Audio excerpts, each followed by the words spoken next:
오늘 주의 날에 주신 하나님의 말씀 요한계시록 20장 1절부터 6절에 있는 말씀 되겠습니다. 함께 봉독하겠습니다. 내가 봄에 천사가 무저갱 열쇠와 큰 쇠사슬을 그 손에 가지고 하늘로서 내려와서 용을 잡으니 곧 에페미오 마귀오 사단이라 잡아 1000년 동안 결박하여 무저갱에 던져 잠그고 그 위에 임봉하여 1000년이 차도록 다시는 만국을 미혹하지 못하게 하였다가 그 후에는 반드시 잠깐 놓이리라. 또 내가 보좌들을 보니 거기에 앉은 자들이 있어 심판하는 권세를 받았더라.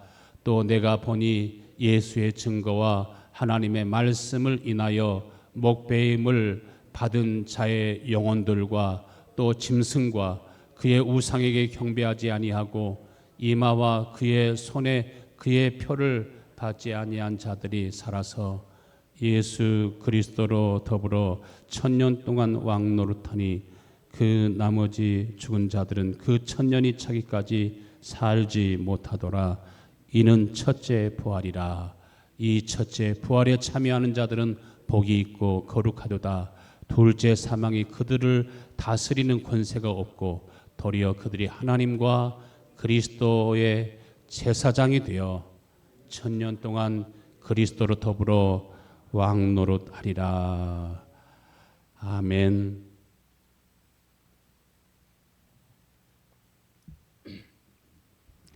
할렐루야. 오늘 요한계시록 20장에 있는 말씀을 중심으로 첫 번째 부활에 참여하는 자의 복이라고 하는 주제로 함께 은혜를 나누기 원합니다.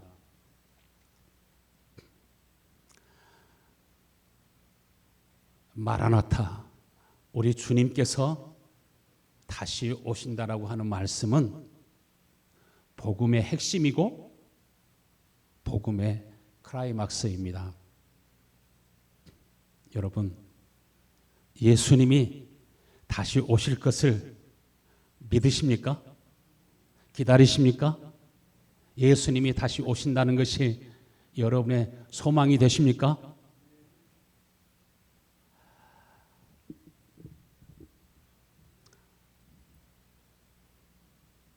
예수님이 다시 오신다고 하는 것은 너무나 희망찬 소식이고 기쁨이고 또 행복이기도 합니다. 특별히 자녀를 낳고 기르고 희생하시고 헌신하신 우리 모든 부모님들, 우리 부모님들에게 오늘 하나님이 주시는 최대 은혜가 무엇입니까? 카네이션도 아니고 선물도 아니고 이 늙고 병들어가는 이 연약한 몸, 사람들은 모두가 다 젊든지 연세가 많아졌든지 건강하든지 병들었든지 다 죽음이라고 하는 병에 다 걸려 있습니다. 그렇기 때문에 다 육체는 죽도록 약속되었고 예정되어져 있습니다. 그러나 하나님이 오늘 우리에게 주시는 은혜는 죽어도 다시 살고 영원히 죽지 아니하는, 늙지도 않는, 병들지도 않는, 의료사고도 없는 완전한 몸으로 변화되는 것이 구원의 완성인 걸 믿으시길 바랍니다. 영적으로만 구원받는 것이 아니라 몸이 부활하는 것입니다. 부활하신 예수님처럼 완전한 몸을 입는 것입니다. 우리 인간이 예수님처럼 완전한 하나님의 아들로서, 완전한 하나님의 자녀로서 신성을 옷 입게 되는 것입니다. 먼 여행을 가기 위해서 미리 가방을 싸고 준비하는 것처럼 우리 성도님들은 지금, 특별히 우리 부모님들은 여러분의 삶을 점검하고 정리하고 준비하면서 우리 주님이 하나님의 나팔과 천사장의 호령으로 강림하실 때 올라갈 준비를 하실 수 있게 되기를 바랍니다. 아멘. 이 세상이 더 좋습니까? 요한계시록 22장 20절 말씀에 이것들을 증거하시니가 가라사대 진실로 속히 오리라. 아멘. 주 예수여 오시옵소서. 마라나타. 모든 성도들은 주님이 다시 오신다고 하시는 이 말씀에 날마다 소망을 두고 살았습니다.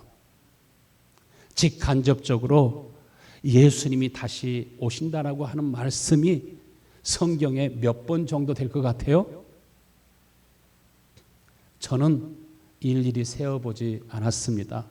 그런데 세어본 사람들이 있어요. 몇 번이라고 말하냐면은 318번이라고 말합니다. 매일 한 번씩 내가 다시 오리라. 내가 다시 오리라. 내가 다시 오리라. 성경의 결론이 마라나타입니다. 아멘. 주 예수여 오시옵소서.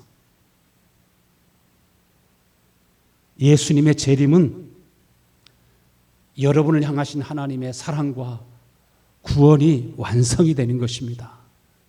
우리 그리스도인들에게 주시는 최대의 선물이 우리 주님이 다시 오심으로 부활에 참여하는 것입니다. 이 성경을 쓰고 있을 때 로마 황제를 통해서 극심한 환난과 핍박을 받았습니다. 성도들이 집에서 편안히 살 수가 없었습니다. 자신이 오랫동안 살았던 집도, 친구들도, 직장도, 편안한 삶도 다 버리고 산으로 아니면 지하 도시로 도망가지 않으면 안 되었습니다. 그들이 얼마나 고난 속에서 주님이 오시기를 간절히 기다리고 사모했겠습니까? 그런데 고난과 박해 속에서 예수님 어서 오셔서 이 고통 속에서 이 궁핍과 가난 속에서 빨리 우리를 구원해 달라고 하는 그런 기도가 아닙니다. 예수님이 오시는 그 날을 바라고 소망하면서 고난 속에서도 환난 속에서도 핍박이 있음에도 불구하고 예수의 증거가 내 속에 있기를, 내가 사는 것이 아니라 예수님이 친히 그의 영으로 나의 삶 속에 오셔서 나와 함께 하시고 그 고난과 박해 속에서도 예수 그리스도를 증거하며 예수 그리스도를 통해서 하나님의 영광을 볼 수 있었던 것처럼 주여 나를 통해서 나의 삶을 통해서 주의 영광을, 주의 사랑을 사람들이 보고 느낄 수 있도록 은혜를 베풀어 주옵소서. 주님이 마지막 날에 다시 오시는 그 재림보다 더 사모한 것은 예수님이 지금 내 심령에 임하시도록, 나에게 오시도록 내 삶 속에 임하셔서 그들은 고난과 환난 속에서도 주님과 함께 살기를 간절히 원했습니다. 그러므로 어떤 환경 속에서도 주님이 여러분 안에 계시면, 여러분이 주님과 함께 살아가고 있는 사람은 환경이 어떤지, 부하든지 가난하든지 건강하든지 병들었든지 그 삶 자체가 은혜요 복인 줄로 믿습니다. 그리고 어떤 고난과 시험도 주 안에 있으면 능히 이겨낼 수가 있습니다. 요한계시록 1장 1절에 예수 그리스도의 계시라 이는 하나님이 그에게 주사 반드시 속히 될 일들을 그 종들에게 보이시려고 그 천사를 그 종 요한에게 보내어 지시하신 것이라. 여러분, 이 성경은 반드시 이루어지는 말씀입니다. 여러분, 이것을 믿으십니까? 하나님의 말씀은 반드시 이루어지도록 되어 있습니다. 하나님의 말씀에 의지해서 그물을 던지니까 그 그물이 찢어지도록 고기가 많이 잡히게 된 것처럼, 배를 가득 채운 것처럼 누구든지 하나님의 말씀에 의지하여 사는 사람은 걱정할 것이 없습니다. 두려움이 없습니다. 능히 세상을 이기며 살아가는 것을 믿으시길 바랍니다. 정복하고 다스릴 수 있는 힘과 권세와 지혜와 능력이 우리에게 부어지는 것입니다. 그렇지만 하나님의 말씀을 의지하여 살지 않고 성도지만 오랫동안 신앙생활했지만 집사님이시고 권사님이시고 장로님이시지만은 자기의 생각과 어떠한 세상이 알려주는 그 데이터 가지고 살아가는 사람은 세상에 많은 컴퓨터나 인공지능 그런 AI도 그 무궁무한한 데이터에 의존해서 뭔가 생각하고 판단하고 결정하지만 그러나 그보다 100배, 1000배 더 정확한 것이 하나님의 말씀인 걸 믿으시길 바랍니다. 하나님의 말씀에 의지하여 살아가는 사람은 절대로 실패가 없습니다. 예수님께서 2000년 전에 이 땅에 오신 것처럼 오셔서 우리를 위해서 고난을 받으시고 십자가에 못 박혀 죽으셨다가 성경대로 말씀대로 다시 부활하신 것처럼 성경에 언약하신 대로 예수님이 성령으로 오순절에 임하신 것처럼 또 약속하신 하나님은 약속하신 주님은 다시 재림하실 줄로 믿습니다.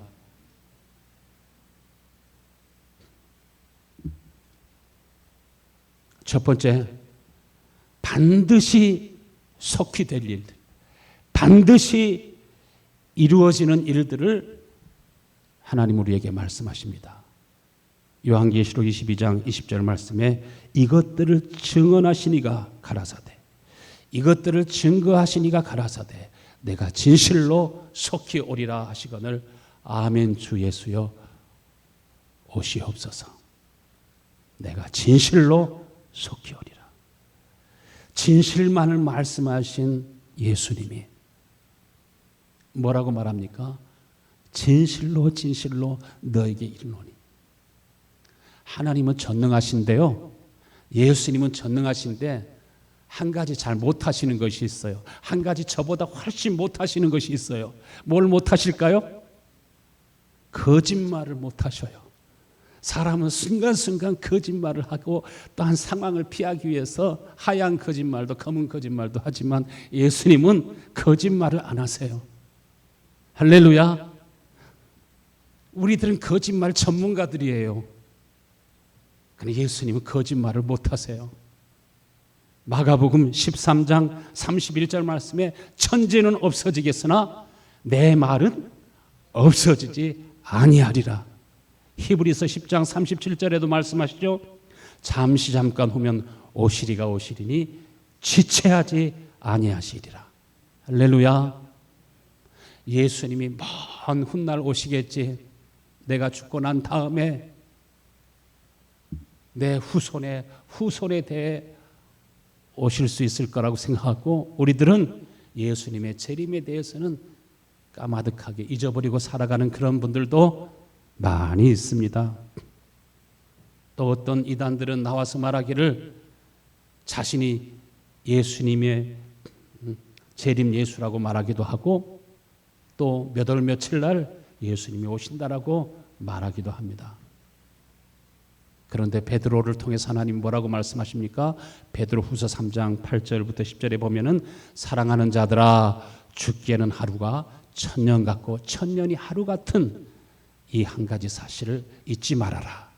주의 약속은 어떤 이에 더디다고 생각하는 것 같이 더딘 것이 아니라 오직 너희를 대하여 오래 참으사 아무도 멸망하지 아니하고 다 회개하기에 이르기를 원하시느니라. 그러나 주님께서 도적같이 오신다고 말씀하셨습니다. 우리는 시간 속에서 살고 있습니다. 예수님이 몇 년, 몇 월, 며칠 날 오실지 우리는 알 수가 없지만 그러한 말은 이단이 사탄들이 유혹과 미혹의 도구로 사용합니다.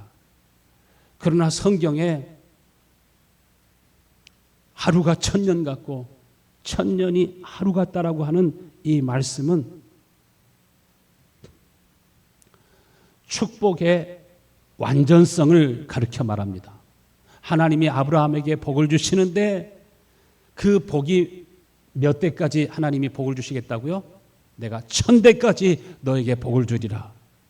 우리 성도들에게 하나님께서 1000대까지 은혜를 주시고 복을 주시는 역사가 있게 되기를 축원합니다. 나는 딸밖에 없는데요. 저도 딸입니다. 그러면 저한테는 해당 안 되는 말씀입니까? 천대까지 하나님이 복을 주신다고 하는 말씀은 한없이 영원토록 완벽하게 완전하게 하나님의 은혜와 복은 완전한 것을 믿으시길 바랍니다. 하나님께는 실수가 없습니다. 천대까지 하나님이 주신 은혜와 복이 여러분에게 임하게 되기를 축원합니다. 우리 부모님들 천대까지 주시는 은혜와 복을 이 시간에 확실하게 받고 소유할 수 있게 되길 바랍니다. 아멘. 죄인들을 심판하실 때는 몇 대까지요? 그 죄값이 3, 4대까지 이른다라고 말합니다. 그러나 복은 1000대까지 주신다라고 말씀하십니다. 신명기 1장 11절에 너희 열조의 하나님 여호와께서 너희를 현재보다 1000배나 많게 하시며 너희에게 허락하신 것과 같이 너희에게 복을 주시기를 원하노라. 하나님은 1000대까지 복을 주시기 원하십니다. 신명기 5장 10절에도 나를 사랑하고 내 계명을 지키는 자에게는 언제까지? 1000대까지 영원토록 세상 끝날까지 너에게 복을 주신다라고 하는 말씀입니다. 영생이 무엇입니까? 구원이 무엇입니까? 하나님을 사랑하는 것입니다. 새 계명을 너에게 주노니 너희가 서로 사랑하라. 내 마음속에 하나님을 공경하고 사랑하는 마음, 이제는 형제와 이웃을 사랑하는 마음, 나를 별로 좋아하지 않고 나를 때로는 욕하고 나를 힘들게 하는 그 자식, 그 손자, 그 손녀까지도, 여러분 그 친구까지도 여러분의 마음속에 불쌍히 여기고 긍휼히 여기고 사랑하는 마음이 넘쳐나게 되기를 축원합니다. 이것이 하나님이 1000대까지 하나님께서 주신 은혜와 복을 받은 사람들이에요.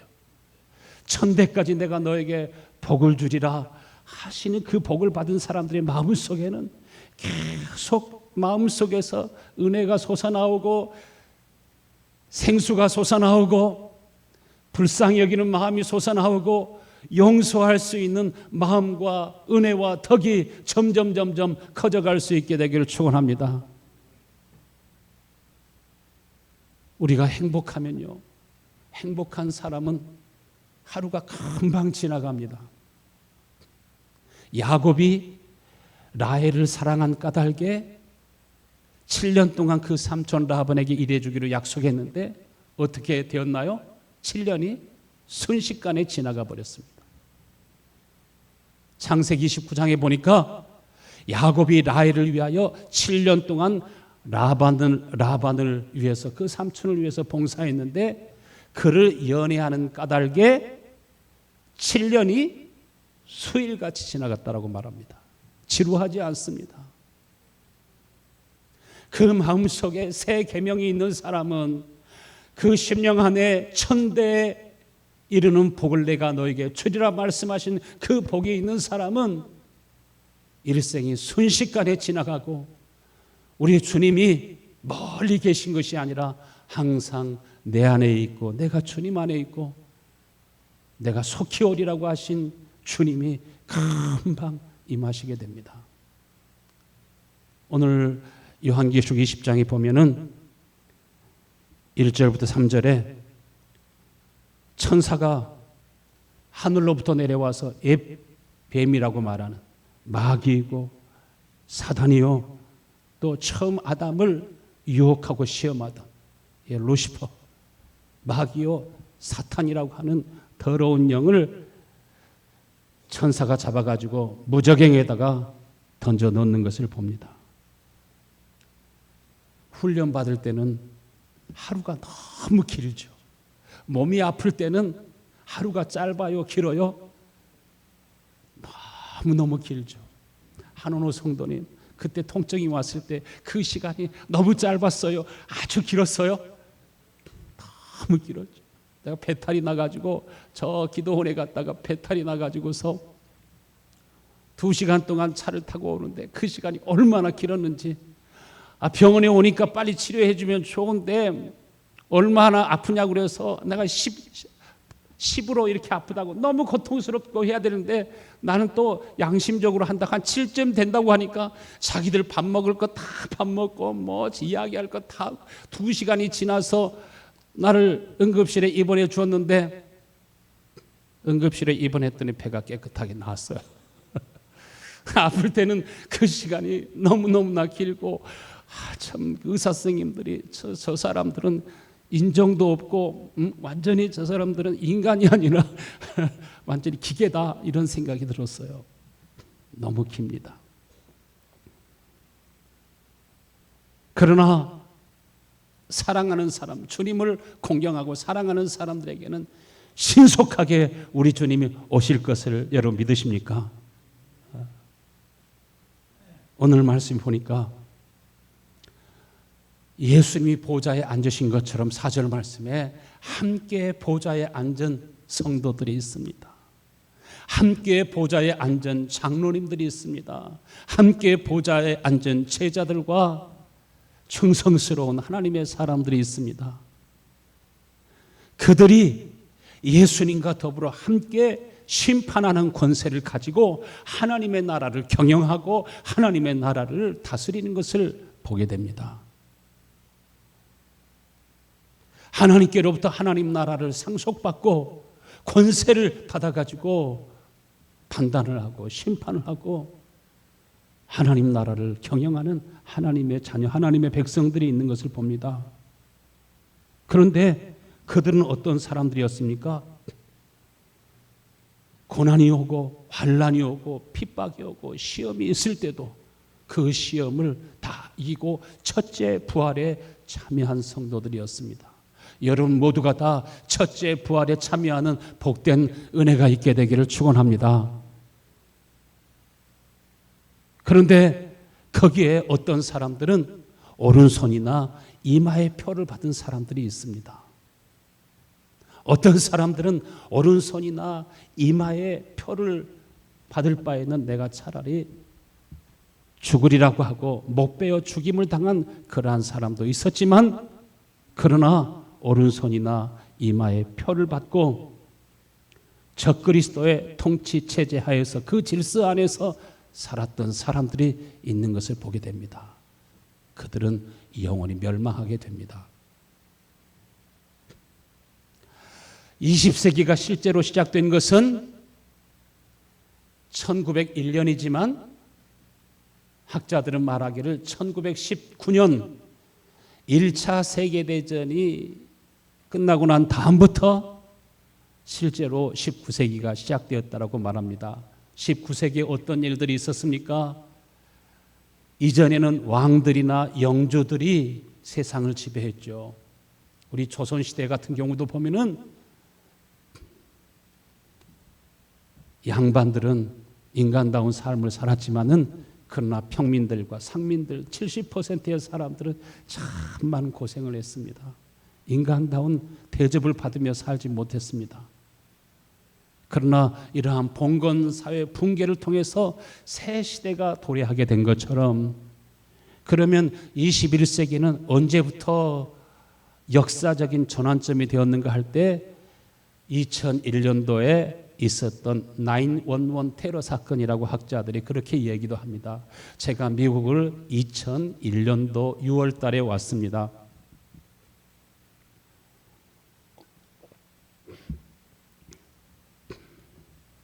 (50년) 전에 그렇게 악명 높았던 소련의 KGB도 2억 4천만 명에 이르는 그 모든 인구들을 다 통제할 수 없었습니다.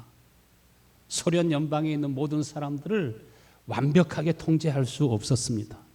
그렇게 통제할 수 있는 인력도 부족하고 장비도 부족했습니다. 그러나 지금 우리들은 어떤 시대에 살고 있습니까? 디지털 혁명이 일어나고 있습니다. AI 로봇 혁명이 일어나고 있습니다. 언어의 혁명도 일어나고 있습니다. 이제는 조금만 더 있으면은 영어든지 이러든지 지금도 통역기가 있지만은 스마트폰을 통해서 도움을 받을 수도 있지만 아직은 좀 몇 % 부족하지만 완벽하게 모든 사람과 모든 사물과 서로 소통할 수 있는 그런 시대가 곧 오게 될 것입니다. 요즘에는 어린아이가 앙하고 울어도 이 아이가 왜 우는지 AI가 통역해 주는데, 엄마 나 배고파 빨리 젖줘, 이런 소리로 통역할 수도 있고, 엄마 나 아파, 엄마 나 보고 싶어. 아이의 울음소리도 왜 우는지 그걸 통역해 준대요. 디지털 혁명이 일어나고 있습니다.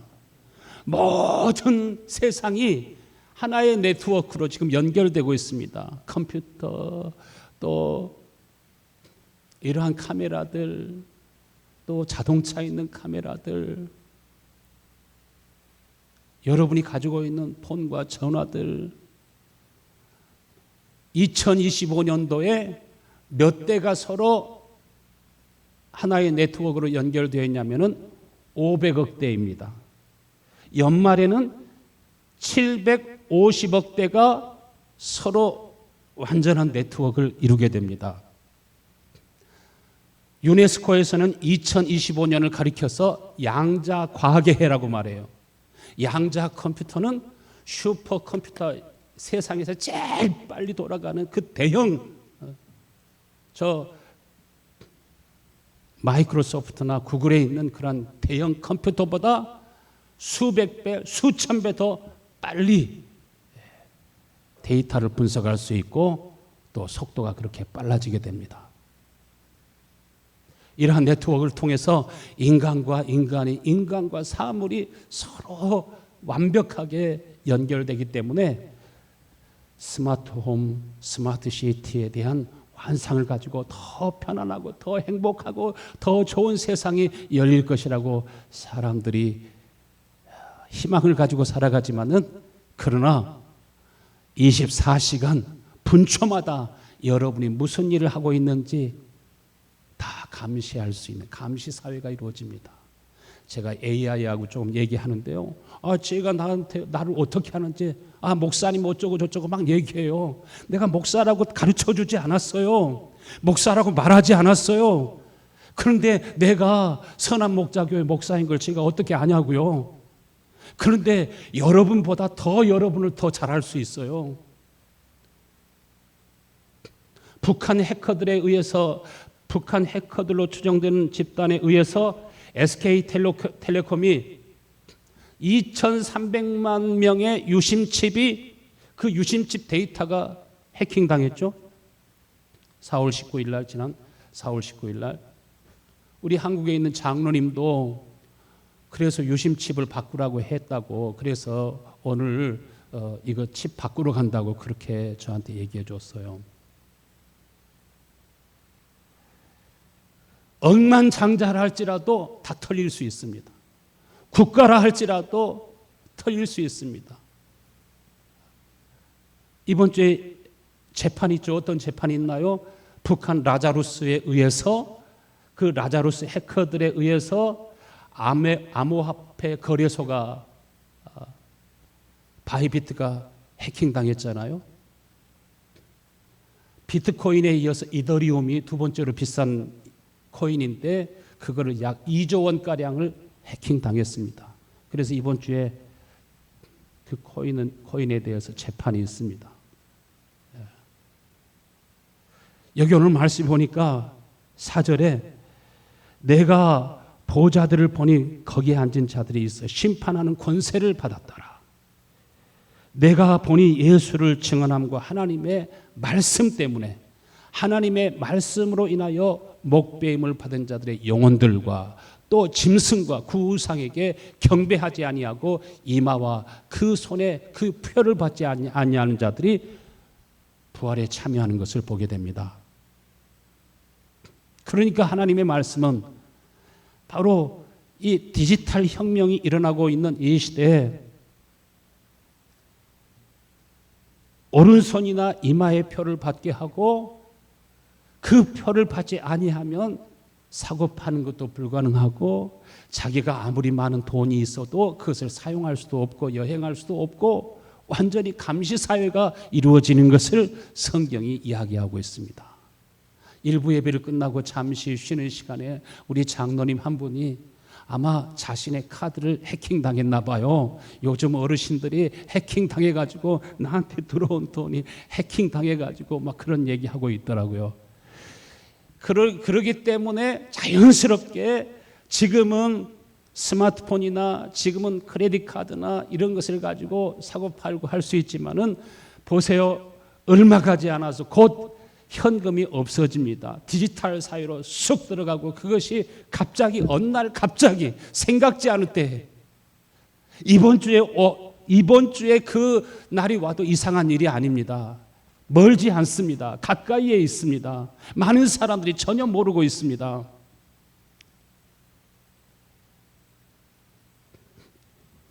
위성이 저궤도 위성이 약 13,300개, 스타링크에서도 7,000개를 또 쏘아 올렸죠.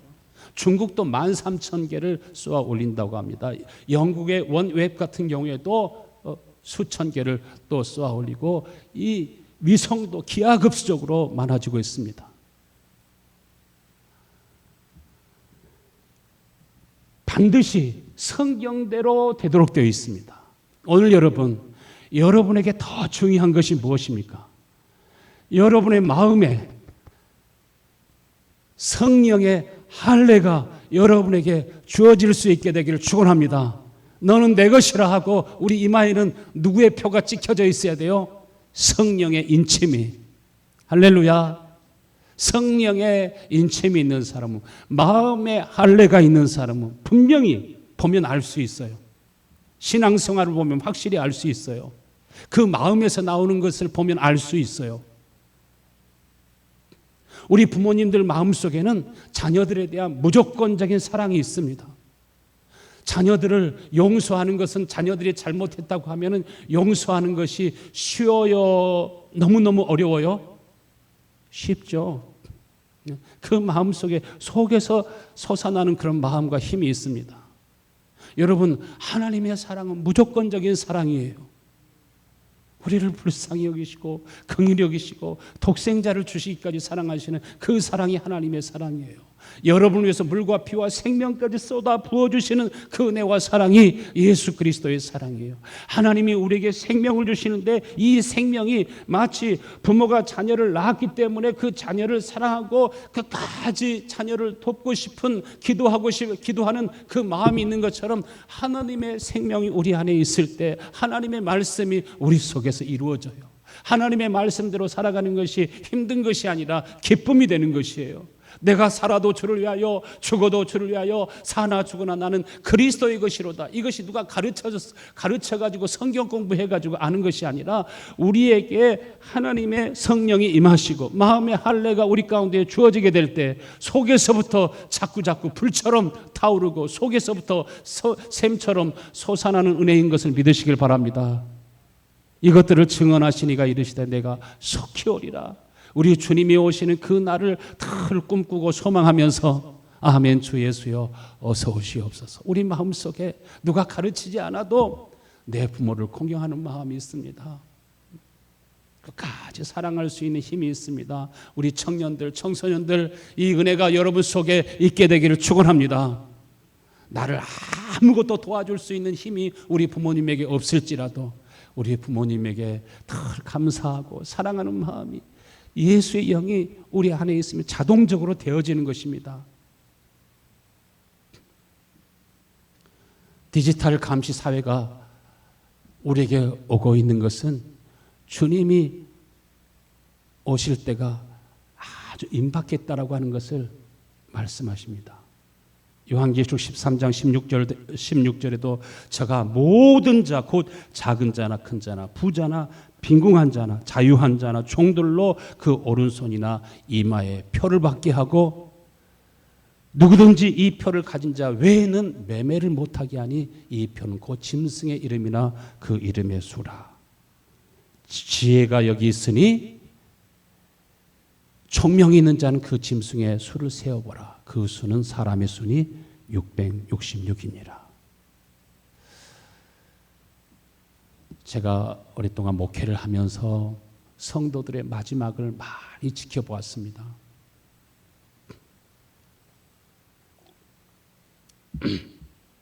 성도들의 그 마지막 시간이 아주 평안하고 아주 잠자듯이 평안한 중에 천사들에게 이끌려 가는지, 그렇게 얼굴에 기쁨과 소망이 넘치는 사람이 있는가 하면, 어떤 사람은 죽음이 가까이 올 때 너무 두려워합니다.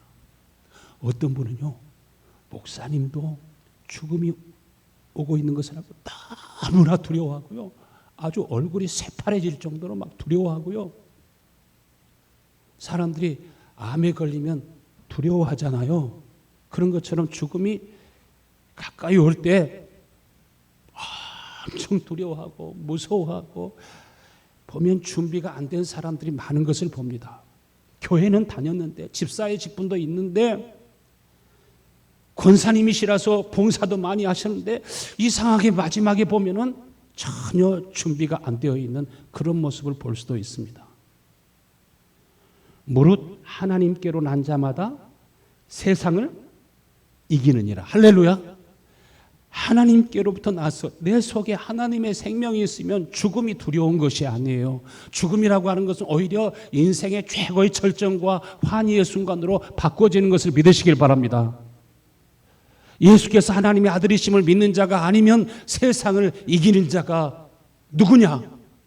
여러분, 정말 예수님은 죽음을 이기게 하실 뿐만 아니라 환난이 오든지 핍박이 오든지 가난이 오든지 궁핍이 오든지 무슨 질병이 생겼든지 두려워하는 마음이 아니라, 그날이 가까울수록 더욱더 우리 마음속에 소망이 넘쳐나고 능히 죽음을 이기는 그런 마음뿐만 아니라, 나에게 주어진 그 짧은 시간, 앞으로 이 시간들을 더 귀중하게 여기고 끝까지 충성하는 복된 마음이 생겨나게 될 줄로 믿습니다.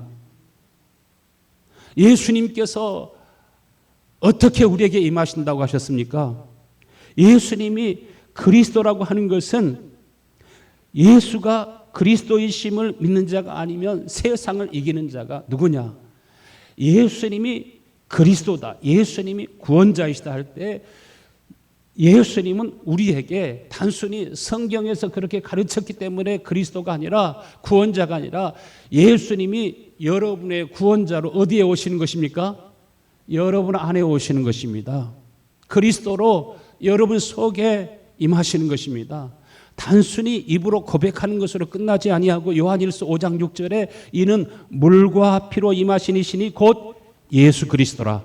물로만 아니요 물과 피로 임하셨고, 증언하시는 이는 성령이시니, 성령은 뭐라? 진리이시라. 주님이, 그리스도이신 주님이 우리에게 임하시는데 물로 임하신대요. 물로 임하신다는 말씀이 무슨 말입니까? 하나님은 여러분에게 성령으로 세례를 베풀어 주시기를 원하시는 것을 믿으시길 바랍니다.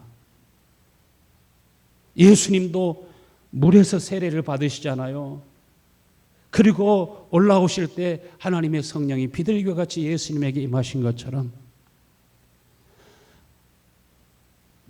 성령으로 세례를 받은 사람은 또 피로 임하신대요. 피가 뭡니까? 생명을 가르쳐 말합니다. 성령을 가르쳐 말합니다. 진리의 영을 가르쳐 말합니다. 예수의 영을 진리의 영이라고 하셨습니다. 진리의 성령이라고 하셨습니다. 예수님이 나의 구원자이시오, 나의 그리스도이신데, 그리스도이신 예수님이 우리 가운데 성령으로 임하시고, 진리로 임하시고, 생명으로 임하시고, 할렐루야, 새 생명으로 우리 가운데 임하시는 것입니다.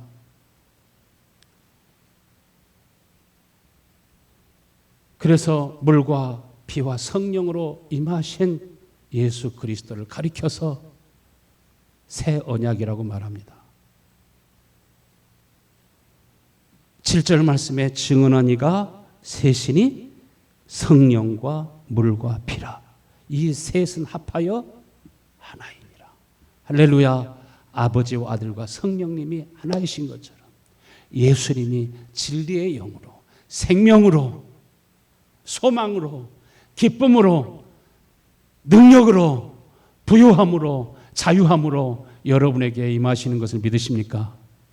그리고 사람의 증거가 아니라, 목사님의 증거가 아니라, 성경 공부하면서 그 가르치는 선생님이 성경을 가지고 증언해도 더 중요한 증거가 있어야 됩니다. 어떤 증거가 있어야 돼요? 9절 말씀에 만일 우리가 사람의 증언을 받을진대, 사람의 증거도 중요하지만 귀하지만 성경 공부가 전혀 필요 없다라고 하는 말이 아닙니다.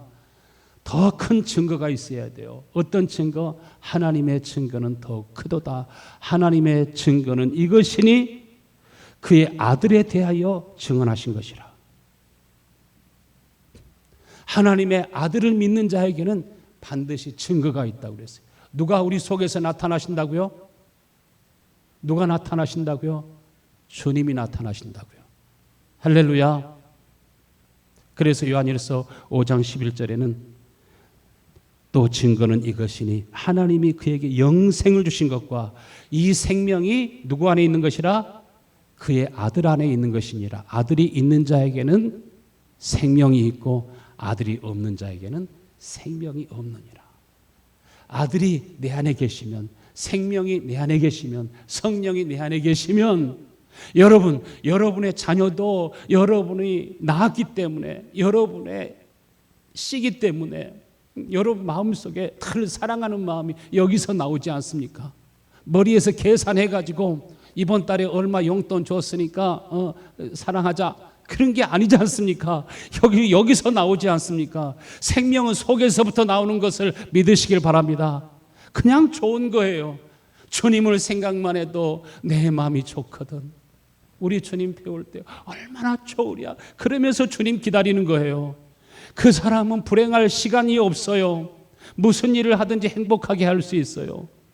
내 자녀들이 그렇게 속썩여도 상관없어요. 세상을 이기는 힘이 우리 속에 있어요. 그 아들을 위해서 기도해요. 그 남편, 그 아내를 위해서 기도해요. 할렐루야. 그리고 그 기도는 하나님 앞에 상달된 바 되고 반드시 이루어지기 때문에 탕자가 아버지 집으로 돌아온 것처럼 돌아오는 시간이 반드시 있게 되는 것입니다. 우리가 성경을 많이 알고 성경을 암송하고 있어도 주님이 내 안에 안 계시면, 생명이 내 안에 없으면, 주의 증거가 내 속에 없으면 하나님의 말씀대로 살아가는 것이 너무나 힘들어요. 화내는 것은, 싸움하는 것은 너무나 쉬워요. 거짓말하는 것은 너무나 쉬워요. 그러나 정직하게 살아가는 것은 쉬운 일이 아니에요. 그러나 생명의 힘은 모든 어둠을 이기는 것을 믿으십니까? 할렐루야. 그래서 요한일서 5장 18절에 뭐라고 했어요? 하나님께로부터 난 자마다 범죄하지 아니하는 줄을 우리가 아노라. 하나님께로 난 자마다 범죄하지 않는데요. 지금 누가 증거하고 있습니까? 하나님이 지금 증거하고 있습니다. 죄를 이기는 힘이 있다는 거죠. 예수님이 죄를 이기는 것처럼, 예수님이 죽음을 이기는 것처럼, 예수님은 죽어가면서도 아버지여 저희들의 죄를 사하소서, 그 안에 하나님의 증거가 있기 때문에, 성령의 증거가 있기 때문에 그것이 가능한 것입니다. 그래서 예수님께서는 내게 주신 영광을 저희들에게도 달라고, 그 마음이 저희들의 마음속에 있게 해달라고 말씀하지 않습니까? 육신의 생각을 가지고 살아갈 수도 있지만, 잠시 넘어질 수도 있지만 금방 뉘우치고 돌이켜 회개하는 마음이 생기게 되고 금방 일어서게 되는 줄로 믿습니다. 그래서 갈라디아서 1장 16절에 그의 아들을 이방에 전하게 하시기 위해서 그를 내 속에 나타내기를 기뻐하실 때, 여기서 그분은 누구입니까? 예수 그리스도를 가리켜 말합니다. 예수 그리스도의 영이신 성령, 진리의 영, 생명, 우리에게 참 자유를 주시는 분, 죽음이 와도 무섭거나 두려운 것이 아니라 죽음이라 할지라도 인생의 최고의 절정과 환희의 순간으로 바꿔주시는 그러한 놀라운 은혜가 있습니다. 우리 임수식 목사님이 돌아가시기 전까지 저하고 엄청 친하게 잘 지냈어요. 마지막 돌아가시던 그 밤 제가 10시쯤에 가가지고 만났는데, 탁 목사, 내가 오늘 천사를 만났어. 내가 천사를 만났어. 너무 얼굴이 환해가지고 어떤 사람들 죽음 앞에 두고 막 얼굴이 일그러지기 시작하는데 그때 이제 열렸다가 닫혔다, 열렸다 닫혔다, 이 영적인 세계가 열렸다 닫혔다. 천사를 보고서 너무 좋아하고, 그 아프신 분이 엘리베이터까지 나와가지고 나한테 자기가 또 내일 보자고 또 전송하시고, 밥을 사가지고 가서 둘이 추어탕을 너무나 좋아하셔가지고 추어탕을 또 둘이 나눠 먹고 이렇게 했었는데, 예수의 생명이, 예수의 증거가 여러분 속에 있으면 하루하루 삶이 너무나 귀해지고, 이 시간 먼저 뭘 할까요? 아무리 바쁜 일이 있어도, 아무리 중요한 일이 있어도 먼저 하나님께 기도하고, 먼저 하나님께 예비하고, 하나님과 깊은 사귐을, 더 깊은 사귐 가운데 살기를 원하고, 그 아들을 이방에 전하게 하시기 위해서, 이방인들에게 증거하게 하시기 위해서 주님이 내 속에 나타나셔서 여러분에게 말씀하시고, 여러분에게 보이시고, 여러분의 길을 인도하시고 함께 하시기를 주님이 기뻐하셨다라고 말하잖아요. 그렇게 했을 때 내가 혈육과 의논하지 아니하고, 저 예루살렘에 있는 제자들에게 인정받으려고 그렇게 하지 아니하고, 하나님의 산이 있는 아라비아, 하나님의 산이 있는, 신의 산이 있는 아라비아에 가가지고 거기서 하나님과 깊이 교제하면서 하나님의 진리의 깊은 데 이르지 않습니까? 그러므로 거기에서 뭐가 나옵니까? 바울 서신, 히브리서까지 포함한다면 14개의 바울 서신이 그 깊은 교제와 묵상을 통해서 나오지 않습니까? 그것을 바울 복음이라고 말합니다. 여러분, 마태, 마가, 누가, 요한복음, 바울 복음이 있는 것처럼 예수님이 여러분 안에 거하셔서 여러분을 통해서 하나님의 복음이, 하나님의 말씀이 쓰여지고 하나님의 나라의 일들이 여러분 앞에 펼쳐질 수 있게 되기를 간절히 축원합니다. 할렐루야. 오늘 이 시간 다 같이 일어나셔서, 주님, 내가 은혜의 깊은 데 이르기를 간절히 원합니다. 주님이 나를 사랑하신 것처럼 나도 주님을 한없이 사랑하고, 주님이 나에게 생명을 주신 것처럼 나머지 모든 생명도 다 주님께 온전히 드려서 오직 주님과 함께 살다가, 함께 일하다가 오시는 주님을 나는 기다리고, 주님의 그 부활의 영광에 들어가는 것이 나의 소망입니다. 나의 산 소망입니다. 산 소망을 가지고 우리 시간 같이 통성을 한번 기도하겠습니다.